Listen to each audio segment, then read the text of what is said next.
Hello बच्चों, good evening. तो आइए हम लोग इस वीडियो में सीखते हैं जो अब तक हम लोग पढ़ चुके हैं उससे कुछ संबंधित प्रश्न। देखिए, ये प्रश्न है और इसके ऑप्शन है। ठीक है, इसको सॉल्व किया जाएगा और इन 4 ऑप्शन में एक इसका आंसर मिलेगा। जो पता करना है कि कौन सही आंसर है। ठीक है, देखिए ये प्रश्न क्या कह रहा है। चूँकि मैं पहले से ये क्वेश्चन बना चुका हूँ, मैं चाहता हूँ कि आप लोगों को समझाने में समय लगे लेकिन इसको नोट करने में ज़्यादा समय नुकसान ना हो, इसलिए मैंने पहले से नोट डाउन कर लिया क्वेश्चन को। तो आप लोग केवल प्रश्न समझिए, इसका सॉल्यूशन समझिए और इसमें से आंसर पता कीजिए। ठीक है, लिखा है सब महत्वपूर्ण प्रश्न है। ये सब प्रश्न जो है विभिन्न परीक्षाओं में छोटे और जैसे बीटीसी के हमारे जो स्टूडेंट्स हैं उनमें सब क्वेश्चन नेसेसरी पूछे जाते हैं, उनके लिए भी ये वीडियो बहुत ही लाभप्रद है। आप ध्यान से समझेंगे, अच्छे से समझ में आएगा। प्रश्न क्या कह रहा है कि 28 की पूर्ववर्ती संख्या क्या है। ठीक है, ऑप्शन में है 29, 27, 26 और 30। अब हमें ध्यान देना है कि पूर्ववर्ती क्या होती है। ठीक है ना, पूर्ववर्ती संख्या क्या होती है कि दी गई संख्या से, ठीक है, दी गई संख्या से एक कम से प्राप्त संख्या पूर्ववर्ती संख्या होती है। ठीक है, जैसे संख्या क्या दिया गया है 28, तो 28 से एक कम कर दीजिए, तो 28 से एक कम करेंगे तो क्या मिलेगा आपको 27 मिलेगा। तो आंसर क्या हो गया बी वाला, बी में 27 है ना। तो ये छोटा सा प्रश्न है, लेकिन अगर पूर्ववर्ती अगर नहीं पता है कि पूर्ववर्ती संख्या क्या होती है तो आप गलत कर देंगे। मतलब पूर्ववर्ती का मतलब जो संख्या पूछे उसमें से एक कम कर देंगे तो वो आपकी क्या हो जाएगी पूर्ववर्ती संख्या मालूम हो जाएगी। ठीक है ना, जैसे अभी हम कह दें कि 200 की पूर्ववर्ती संख्या क्या होगी। ठीक है, 200 की पूर्ववर्ती अगर इसका पूछ दिया जाए तो आप क्या करिएगा कि 200 में से -1 कर दीजिएगा। ठीक है, 200 में से क्या करिएगा -1 कम, पूर्ववर्ती के लिए -1 कम कर देते हैं तो इससे बनेगा 199। ठीक है ना, तो इसी तरीके से आप पूर्ववर्ती संख्या किसी भी संख्या का पूछे आप बता सकते हैं। ठीक है गाइस, अब हम लोग देखते हैं 128 की अनुवर्ती और इस तरह से ऑब्लिक चिन्ह है उत्तरवर्ती संख्या। अनुवर्ती और उत्तरवर्ती दोनों शब्द भिन्न हैं लेकिन मतलब एक ही होता है इसका। ठीक है, अनुवर्ती और उत्तरवर्ती।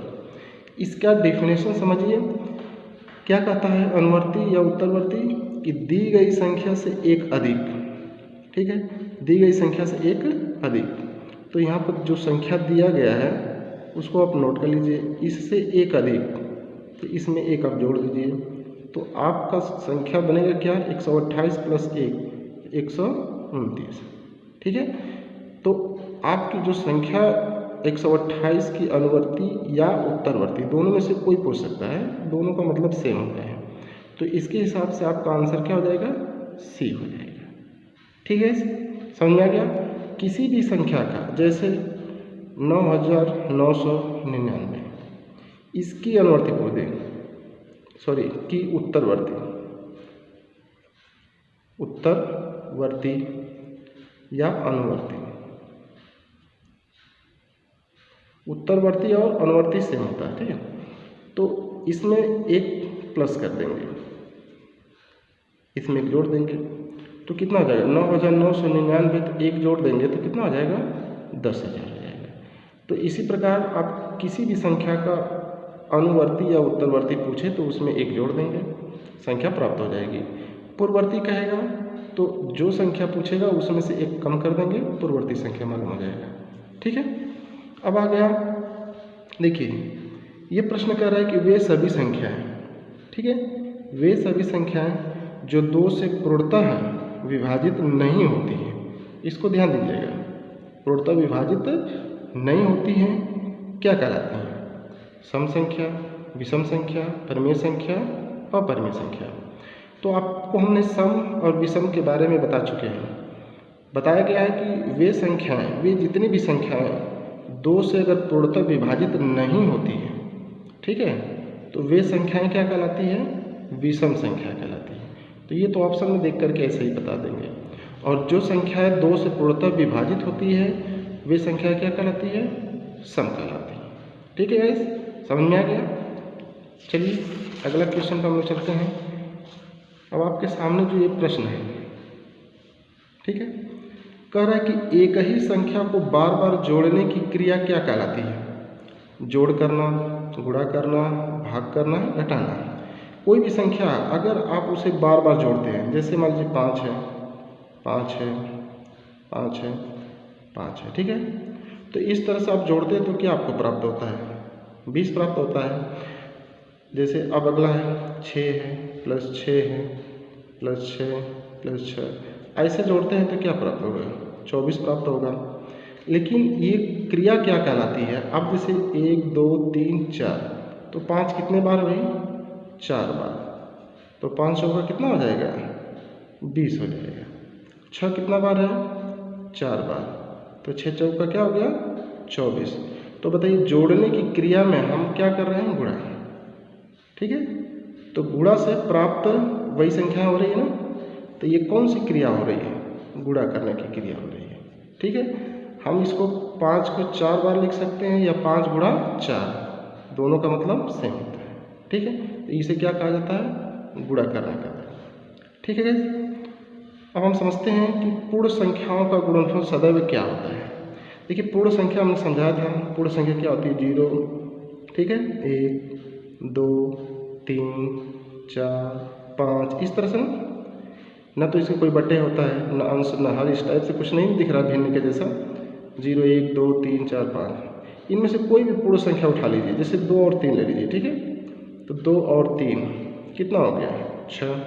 ठीक है, तो इसके आगे से 6 मिलेगा कि नहीं मिलेगा? 7 मिलेगा, ऐसे मिलता जाएगा। कोई भी संख्या ले लीजिए, 3 और मान लीजिए 4 ले लीजिए, 3 और 4, तो 3 चौका कितना हुआ? 12। तो 6 भी पूर्ण संख्या बन रहा है, 12 भी पूर्ण संख्या बन रहा है, अर्थात पूर्ण संख्याओं का गुणनफल सदैव क्या होता है? पूर्ण संख्या होती है। सदैव क्या होता है? पूर्ण संख्या होती है। ठीक है, कोई भी संख्या ले लीजिए, बड़ी से बड़ी संख्या लीजिए, उसका गुणा करेंगे, जो भी संख्या प्राप्त होगी क्या होगी? पूर्ण संख्या। लेकिन इसमें कह रहा है पूर्ण संख्याओं का गुणनफल, जो संख्याएं पूर्ण होंगी उनका आपस में जब भी गुणा करेंगे जो प्राप्त होगा वो पूर्ण संख्या होगी। ठीक है, अब अगला हम देखते हैं, जिस भिन्न में अंश हर से बड़ा होता है। ठीक है, जिस भिन्न में अंश हर से क्या होता है? बड़ा होता है, क्या कहलाती है भाई? अब ये परिभाषा मैंने लिखवाया था, अंश जो है हर से क्या होता है? बड़ा होता है। जैसे अंश की बात कर रहा है, अंश बटा हर, तो ये क्या कहलाती है? आपकी भिन्न कहलाती है। ठीक है ना, ये तो भिन्न कहलाती है। लेकिन जब अंश का मान बड़ा, जैसे ऊपर वाला 10 हो जाए, हर का मान छोटा हो 7, ठीक है, अंश का मान मान लीजिए 15 है, नीचे कितना है? 6 है, ऊपर 20 है, नीचे 11। तो इस प्रत्येक कंडीशन में देख रहे हैं कि अंश जो है हर से बड़ा है, अंश जो हर से क्या है? बड़ा है। तो ऐसी भिन्न क्या कहलाती हैं? विषम भिन्न, सम भिन्न, मिश्र भिन्न, समान भिन्न। तो आप लोग सब भिन्नों के बारे में पढ़े हैं, तो ऐसी भिन्न क्या कहलाती हैं? विषम भिन्न कहलाती है। तो आप विषम भिन्न के जो परिभाषा लिखवाए हैं उसमें जो एग्जाम्पल में जैसे मैंने बताया है उससे जाके मिलान कीजिए कि ऊपर वाला बड़ा नीचे वाला छोटा, ऐसे कंडीशन में वो विषम भिन्न होता है। ठीक है, समझ आ गया? अब इसके बाद आता है यहाँ पे किस संख्या में 5 का स्थानीय मान सबसे अधिक है? यहाँ पर ऑप्शन दिया है, यहाँ तो कोई संख्या दिया नहीं है, केवल कह रहा है कि किस में 5 का स्थानीय मान सबसे अधिक है। तो आपके सामने ऑप्शन दिया है, इन ऑप्शन में जितने 5 जहाँ जहाँ 5 दिखाई दे रहे हैं, ठीक है, उनके स्थानीय मान पता करना है। अब जब सभी के स्थानीय मान पता हो जाएंगे तो आप उससे कंपेयर कीजिए कि कौन बड़ा है कौन छोटा है। तो आपको सबसे अधिक, जिसका मान सबसे अधिक होता है वही बताना है। ठीक है, तो पहली संख्या में आप देख रहे हैं कि 3 8 3.159। मैंने कल बताया था आपको पिछले वाले वीडियो में मैंने बताया था दशमलव संख्याओं का स्थानीय मान। तो बताइए कि दशमलव की इधर है, ठीक है ना, तो इसमें 5 का जब स्थानीय मान आप निकालिएगा तो दशमलव की इधर वाली संख्या को निकालना होगा, तो इधर वाली संख्याओं को भूल जाइए, उधर क्या मान लीजिए आप 0। फिर उसके बाद दशमलव निकालना किसका है, 5 का है, तो 5 से पहले 1 है, 1 का निकालना नहीं है, तो 1 का 0 और आपका क्या हो गया, आपका 5 हो गया। तो इसमें तो 5 का स्थानीय मान 0.05 हो रहा है। ये दूसरे वाले में देखिए 286.105, ठीक है। इसमें इस 5 का स्थानीय मान निकालना है, तो दशमलव के इधर तो स्थानीय मान कुछ नहीं रहा है, इधर का आपका क्या 0 हो जाएगा। 5 का स्थानीय मान निकालने के लिए 5 से पहले देखिए कितने अंक हैं, 2 अंक हैं, 2 0 बना लीजिए और यह क्या हो गया, 5 हो गया। तो ये 0.005 हो गया। अब इन दोनों में मिलान करते रहिएगा।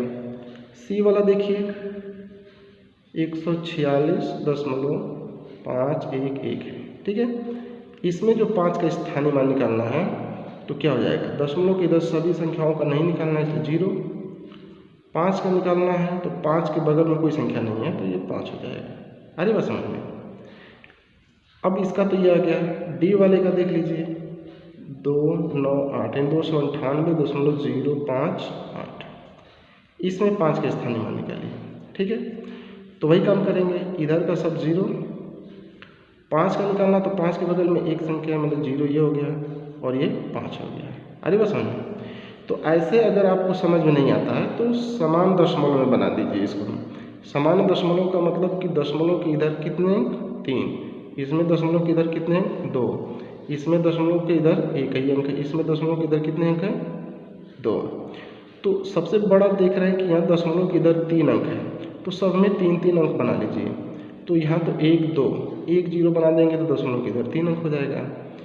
दशमलव के इधर 5 है, 1 ही अंक है, 2 0 बना लीजिए तो क्या हो जाएगा, 500 हो जाएगा। दशमलव के इधर 2 अंक है, 1 0, यानी 3-3। देखिए दशमलव के इधर सभी में 3-3 अंक हो गया ना, तो देखिए कौन बड़ा लग रहा है। ऐसे इसको 50, ये 5, ये 500, ये 50, तो ये वाला बड़ा हो रहा है ना। तो कह रहा है कि किस संख्या में, यानी ये वाली संख्या में 5 का स्थानीय मान सबसे बड़ा होगा, सबसे अधिक होगा। ठीक है, समझ में आया? ठीक है, यहाँ चलते हैं। संख्या 8365 में 3 का स्थानीय व जातीय मान में अंतर क्या होगा। मतलब इस संख्या में 3 का स्थानीय मान निकालना है और 3 ही का क्या निकालना है, जातीय मान, और उन दोनों का अंतर पता करना है। तो हम स्थानीय मान बता चुके हैं, तो इस पर एक प्रश्न लेकर के आए कि प्रश्न अगर पूछ दे तो उसको सॉल्व कैसे करना है। ठीक है, तो देखिए 8365, ठीक है। अब इसमें 3 का स्थानीय मान निकालना है, ठीक है, 3 का स्थानीय मान। तो स्थानीय मान निकालने के लिए मैंने कहा कि जिस संख्या का स्थानीय मान निकालना हो उस संख्या को नोट डाउन कर लीजिए। नोट करने के बाद उसके बगल में कितने अंक हैं, तो 2 अंक है, 2 0 बना लीजिए। ठीक है, तो ये स्थानीय मान हो गया। ये क्या हो गया, स्थानीय मान हो गया, स्थानीय मान हो गया। लेकिन फिर इसी 3 का क्या कर रहा है, जातीय मान। तो 3 का जातीय मान क्या होगा, 3 ही होगा। ठीक है, 3 का जातीय मान 3 होता है, वो स्वयं की संख्या होती है। तो आपको स्थानीय मान भी पता चल गया, जातीय मान। अब इसका प्रश्न कह रहा है कि अंतर पता करना है। ठीक है, तो अंतर के लिए क्या करते हैं, बताया है कि बड़ी संख्या में से छोटी संख्या को क्या करते हैं, माइनस कर देते हैं। 300 बड़ी संख्या इसमें है और छोटी संख्या क्या है, 3 है। 300 में से 3 माइनस कर दीजिए तो कितना बच गया, 297 बचा। तो ऑप्शन में देखिए 297, सी वाला मिल रहा है। ठीक, समझ में आएगा इस। अब देखिए कभी कभी बच्चे प्रश्न को ध्यान से नहीं पढ़ते हैं, अंतर के बजाय क्या करते हैं, योग ज्ञात कर लेते हैं। ठीक है, तो योग जब ज्ञात करते हैं तो 300 में 3 को जोड़ देते हैं तो 303 आता है, और संयोगवश ऑप्शन में 303 मिल जाता है तो ट्रिक कर देते हैं कि यही वाला इसका सही है। बाद में वो मिलान करते हैं कि हमने तो गलत कर दिया। तो कभी कभी एग्जामिनर भी परीक्षाओं में ऐसा आंसर बनाता है कि आप गलत रास्ते से भी उसे हल करेंगे तो भी उसमें उसको आंसर मिलेगा और सही वाले का भी मिलेगा। तो गलत वाले का मिल जाता है तो लोग गलत पर ट्रिक कर देते हैं। ठीक है, तो योग और अंतर को ध्यान दीजिएगा। आप अगर योग कर देंगे तो ये आंसर आ जाएगा, तो आप समझ जाएंगे यही वाला सही है, लेकिन पूछ क्या रहा है, अंतर पूछ रहा है। ठीक है, समझ में आया सभी लोगों को। अब हम लोग चलते हैं यहाँ पे 30 व 40 के बीच अभाज्य संख्याएं क्या है। मैं आप लोगों को पिछले वीडियो में अभाज्य संख्याओं के बारे में बताया है कि अभाज्य संख्याएं क्या होती हैं। पहले उसे जानिए। अभाज्य संख्या वे होती हैं जो संख्या एक अथवा स्वयं की संख्या से विभाजित होती है, वे संख्याएं अभाज्य संख्या कहलाती है। तो हमें तो ऐसे पता करना था 3, 2 है, 3 है, 5 है, 7 है, इस तरह से संख्या हमने लिखा था। चीज़ें पूछ क्या रहा है कि 30 और 40 के बीच की हमें अभाज्य बताना है।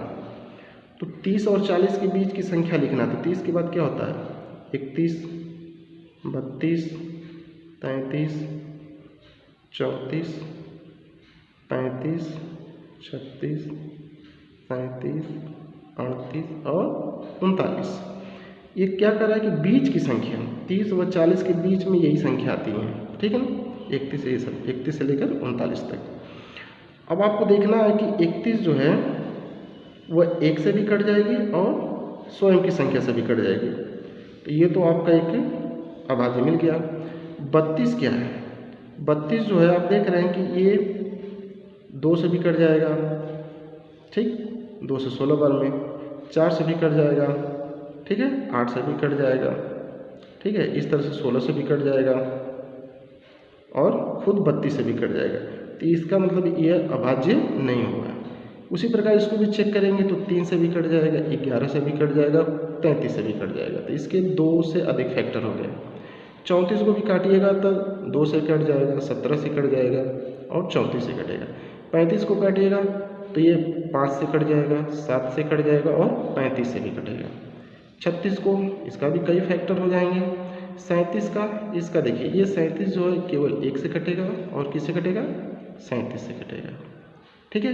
38 क्या है, ये भी इसके 2 से अधिक फैक्टर है, 2 है, 2 से कट जाएगा, 19 से कट जाएगा और 38 से खुद कट जाएगा।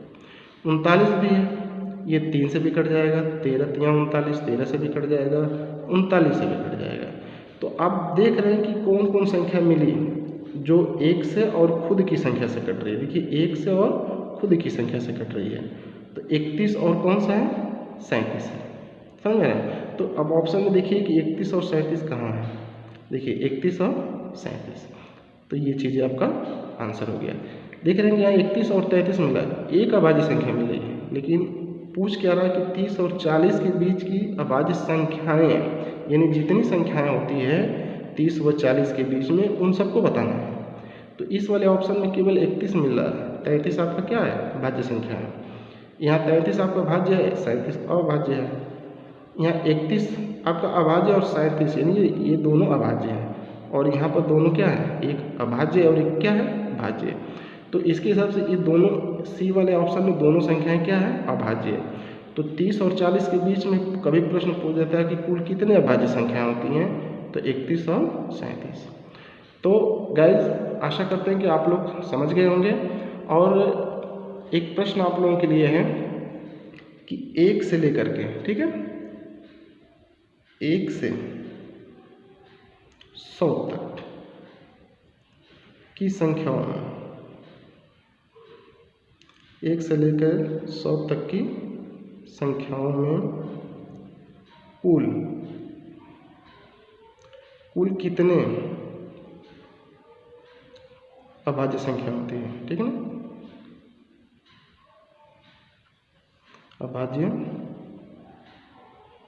संख्या है।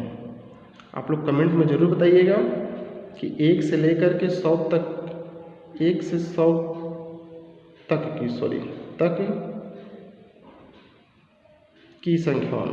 संख्याओं में कुल कितनी अभाज्य संख्या है, ठीक है। तो आशा करते हैं कि आप लोगों को ये वीडियो बहुत पसंद आया होगा।